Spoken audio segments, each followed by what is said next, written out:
성인 회사 힘들다. 점점 나와 늘어지는 거고 집중도 많이 떨어지는 것 같아. 근데 사실 이 HD라는 게 변명거리가 된 경우가 많거든요. 나도 진짜 이 약물고 열심히 하려고 발버둥 치고 열심히 하려고 하는데 잘 안 되는 것 같아서 지치네. 가족끼리 몰라, 오로지 나만 알고 있어서 그런가. 난 좀 봐달라고 같아서 말하기도 싫다. 이게 말하지 않는 건 되게 잘한 일이라고 판단이 돼요.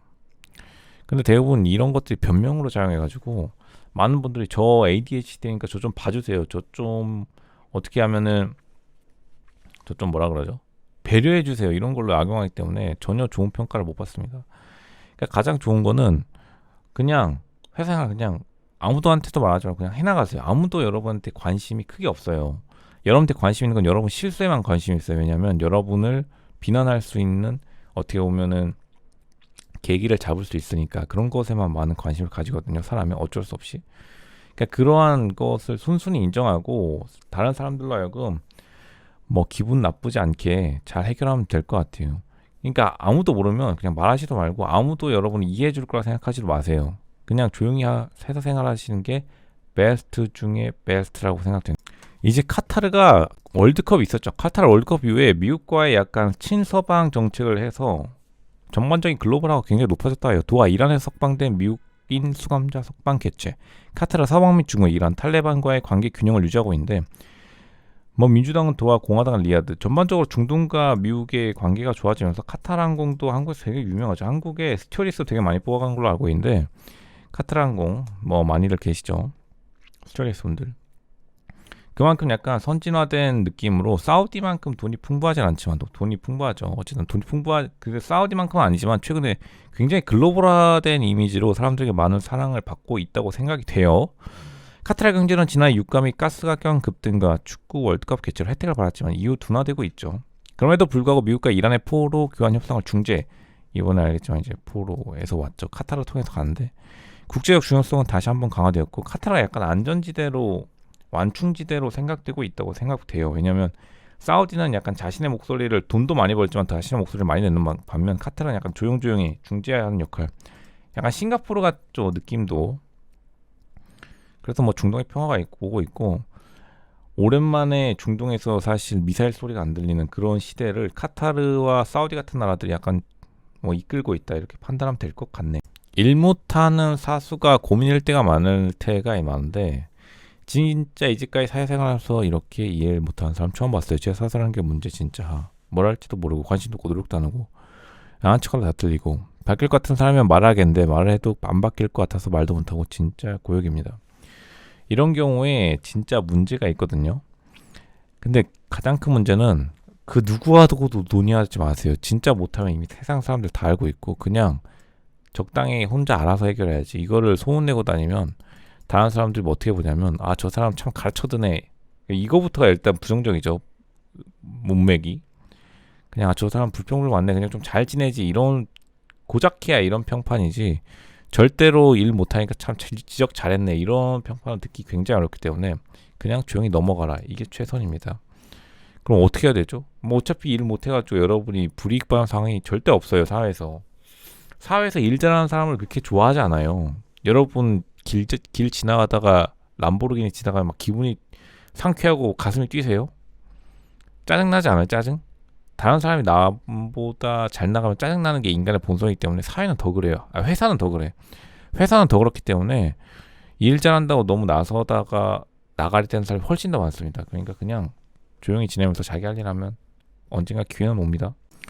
이제 대기업 사내 골프 회사에서 권장해요. 분위기 따라 달랐지만 치는 게 이점인가요? 확실히 거기 문화를 잘 몰라서.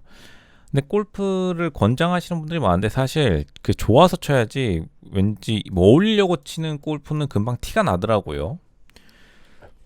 그러니까 저의 그 추천은 그냥 좋으면 골프를 치고 그냥 자기 좋은 운동을 한 다음에 자기 좋아하는, 뭐라 그럴까요, 운동, 자기 좋아하는 운동을 하시는 분들과 어울리는 게 가장 안전해요. 안전, 즐거움, 그리고 자연스러워.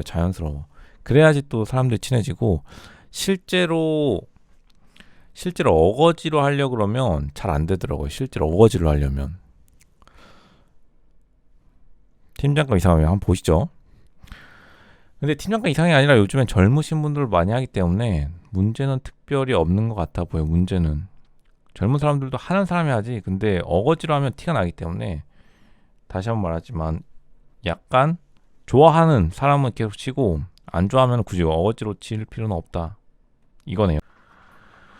다들 하루 종일 바빠냐고 하는데 결론부터 말하면 금융권, 상위권 공격, 인턴 공시 준비하다 공부에 집중이 잘 안 돼서 돈도 좀 벌어보려고 대학교 산학협력단에 들어갔는데 일이 너무 많고 하루 종일 바쁜 것 같아. 대기업처럼 돈이 많더라도 많이 받아두면 갈려도 이해하겠는데 월급 200 중반 주고 이런 출근 퇴근 계속 달려야 할 정도로 많으니까 현타오네. 그렇다고 으쌰으쌰하는 분위기도 많이 있고 돈이 없으니 복지할 것도 없고 직원들 월급도 적으니 갬플만 신하고 일은 많고 대부분 좋은 기업일수록 일이 생각보다 적어요. 당연할 수밖에 없죠. 왜냐면 일이 적게 이제 업무 분야에 나눠져 있는데 사실 근데 많은데도 일이 많으면 돈도 많이 주면은 대부분 이해가 가겠지만 현실은 돈을 많이 줄수록 일이 적을 확률이 굉장히 높기 때문에 그렇게 진행이 된다고 보면 되죠.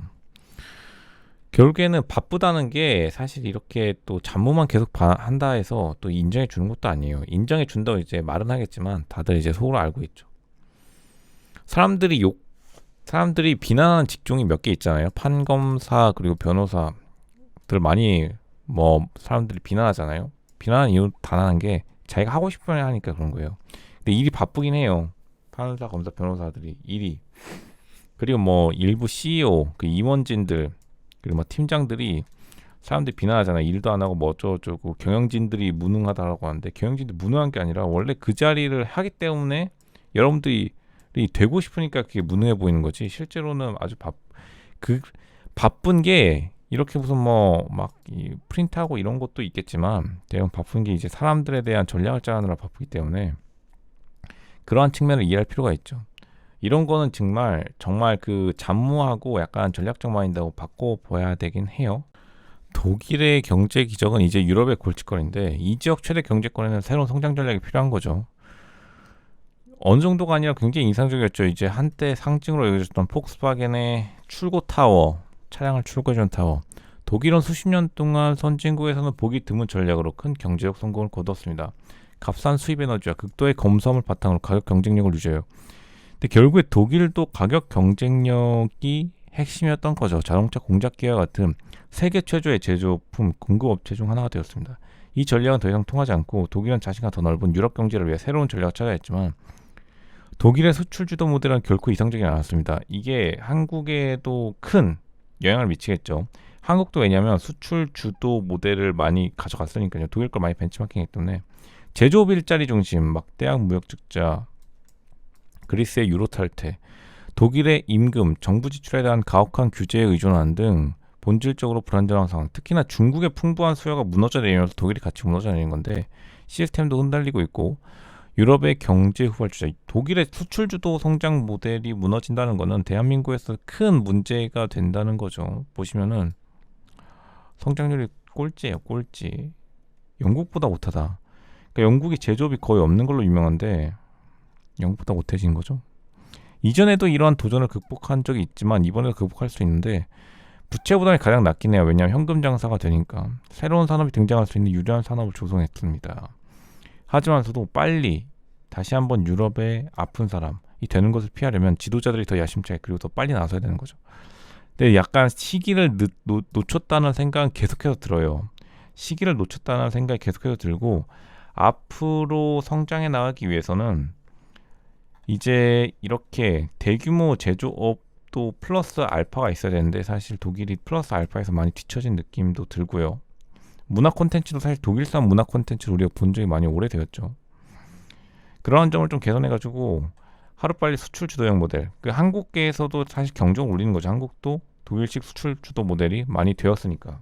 전체 청소년의 절반이 엄마 아빠 같이 사는 거고 이들은 일을 좋아합니다. 특히나 미국. 누가 미국에서 고등학교 졸업하면 혼자 살게 해줄 거라 생각하셨나요? 참고로 미국 고등학교 비싼 곳은 1년에 7만 달러입니다. 9천만 원. 쉽지 않죠. 미국도 사람 사는 데가 비슷비슷하죠.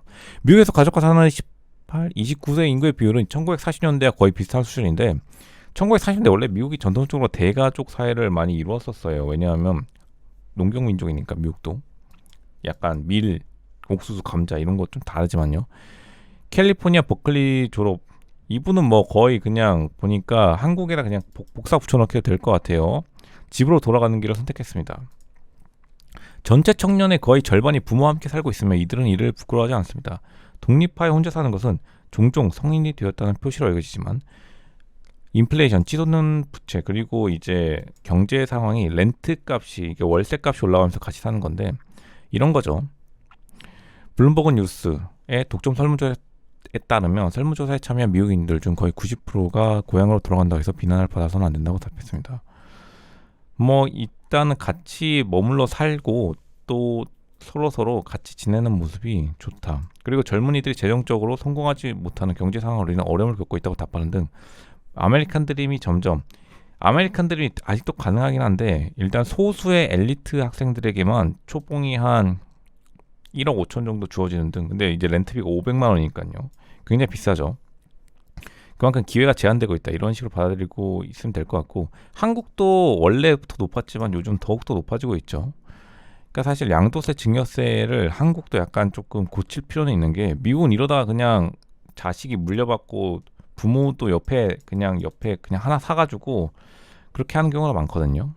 가족이 생기면. 그러니까 예전에 미국의 1940년대 대가족 모델과 같은 약간 비즈니스 모델, 그리고 세금 모델이 필요하지 않나, 이렇게 판단이 되네요. 근데 이런 것들도 말씀 주시는 분들이 많더라고요. 뭐냐면 주기적으로 사람 불러서 압박하는 타입이 있거든요. 그러면 이거 가장 좋은 방법은 먼저 계속 불러내야 돼요. 우리 면담 좀 하자고. 그게 가장 좋은 방법이에요. 그러니까 누군가 계속 먼저 얘기하자고 부르면서 자기의 뭐 체면만 차리려고 하는 사람들이 많죠. 그리고 대응 방법은 자기가 먼저 말하자고 한 다음에 계속 말시키면 돼요. 그러면 자기도, 상대방도 어떤 전략을 쓰는지 자기도 잘 알고 있기 때문에 조용히 좀 무마가 되죠. 가장 좋은 방법은 여기 잘못 나와 있긴 한데, 이 블라인드 밑에서도 뭐 듣는 째만한테 응해주지 말고 이러면 이 사람의 오히려 목표만 달성해 주는 거예요. 왜냐하면 이분들이 원하는 거는 일부러 상대방을, 솔직히 말하면 상대방을 자기 말만 듣게 하고 싶어 하는 거기 때문에 이런 방법은 사실 잘 먹히지 않아요. 그러니까 듣는 채만 가만히 있으면 해결된다. 이 세상에 생각보다 가만히 있으면 해결되는 게 많이 없기 때문에 그냥 먼저 말하자고 하면 거의 다 오히려 이게 더 해결책이 돼요. 직장 상사 영어 오타 절대 알려주면 안 돼요. 알려줘야 하나. 10년 넘은 과장이고 나는 2년도 안 된 뽀시 되기. 공무원 열고를 갈고 다 끝나. 절대 알려주면 안 됩니다. 절대. 티도 내지 마세요. 그냥 맞다 하고 절대 알려주려고 하지 말고, 혹시나 농담 삼지도 말고 그거 아세요? 이렇게 말도 꺼내지 말고 그냥 모른 척하세요. 끝까지 모른 척하세요. 끝까지. 이게 알려주려 하다가 대부분 싸움 나요. 대부분 아시겠지만 여러분도 살면서 경험해 보셨을 거예요. 좋은 마음으로 말한 건데 이러다가 다 싸움 나요. 그러니까 대부분 싸우는 사람들이 자기 말로는 착하다는데 솔직히 결국에 남이 듣기엔 비꼬는 것밖에 안 되거든요. 그러니까 진짜 싸우는 사람들은 여러분도 알겠지만 싸움 걸어요. 안 걸기 때문에 실제로 싸움이 잘 안 나요. 실제로 성격 나쁜 사람들은 싸움이 잘 안 나고, 좋은 마음으로 갔다가 이제 서로 의상한 다음에 나중에 난리까지 나는 건데, 절대 피드백을 하지 마세요. 제 실전 한국 회사 생활 팁을 하면, 피드백을 절대 주지도 말고 받지도 마세요. 이거 했다 큰일 납니다. 피드백 필수하던데요. 교수님이 그렇게 대학교에서 가르쳤다면 교수님한테 강한 피드백 한번 날려주세요. 그러면 교수님도 인상 찡그러질 거예요. 절대 교수님마저 그런다? 근데 생각보다 교수님들이 인격자분들이 많으세요. 근데 사회생활에서 그런다? 난리 납니다. 절대 받지도 말고 주지도 마세요. 여러분을 비즈니스 회사 생활에서 여러분을 은인이라 여기는 사람은 단 한 명도 없다 보시면 돼요. 단 한 명도 없다. 그러니까 괜히 남의 은인이 될 생각으로 좋은 말 해주다가 의상한 일 없이 조용히 그냥 넘어가시 바랍니다.